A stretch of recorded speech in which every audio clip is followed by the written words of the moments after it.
தீபாவளி ஒரு காலத்தில் ஒரு மாதத்திற்கு முன்பே வீடுகளில் களை கட்டிவிடும்.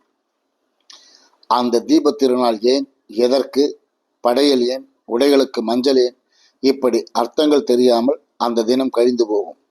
ஏன் தீபாவளி என்று கேட்பதில்லை. பெற்றோர்களும் இதுதான் தீபாவளி என்று சொல்வதும் இல்லை. காரணம், பெற்றோர்களும் நரகாசுரன் செத்தான், அதுதான் தீபாவளி என்று ஏட்டுப்பாடம் அவர்களுக்கு மனப்பாடம். இதேபோல் கார்த்திகை, தைப்பொங்கல், கிறிஸ்மஸ், முகரம், ரம்ஜான் இந்த பண்டிகைகளும் எப்படி கொண்டாடலாம், எப்படி கொண்டாடினோம், இவற்றோடு தான் முடிந்து போகிறதே தவிர எதற்காக கொண்டாடுகிறோம் என்பது அங்கு இரட்டடிப்பு செய்யப்படுகிறது. ஹோலியில் வண்ணங்களை தூவ ஆசைப்படுவோர் எண்ணங்களை தூவ என்றுமே முயன்றதில்லை. இங்கும் விஸ்வரூபம் எடுத்து நிற்பது தெய்வங்களே.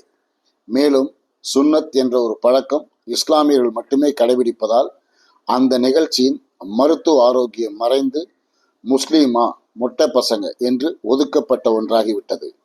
நகையே அணியக்கூடாதா? ஓஹோ, வேதக்காரங்களா? அங்கும் நகையே அணியக்கூடாது என்ற காரணம் மறைந்து போகிறது. மொட்டை போட்டு கடா வெட்ட போறியா? ஓ, இவன் இந்துக்காரன். தலையில் நிரந்தர தலைப்பாகியா? இவன் சீக்கியன்.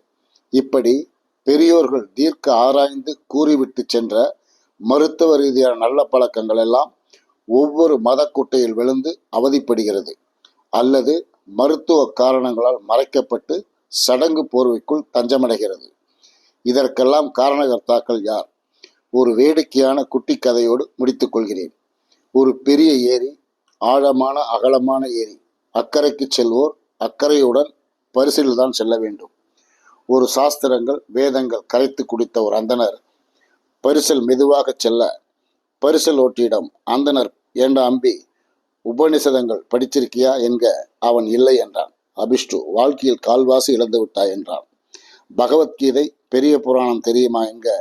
தெரியாத ஐயா என்றான். பாவி, வாழ்க்கையில் அரைவாசி போய்விட்டது என்று. கலபகம் திருவிளையாடற் புராணம் தெரியுமா? தெரியாதையா என்றான். நாசமா போச்சு, வாழ்க்கையின் முக்கால்வாசி இழந்து விட்டேன் என்று அந்தனர் சொல்ல, இப்போது பரிசலோற்றி ஒன்று கேட்டான். ஐயா பெரியவரே, உங்களுக்கு நீச்சல் தெரியுமா என்க.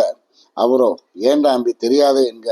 அவன், பாவம், வாழ்க்கை முழுவதும் அழிச்சிட்டீங்க, பரிசில் ஓட்டை விழுந்துருச்சு, கொஞ்ச நேரத்தில் முனகிடும் என்றவன் நீரில் குதித்து நீந்தத் துவங்கினான்.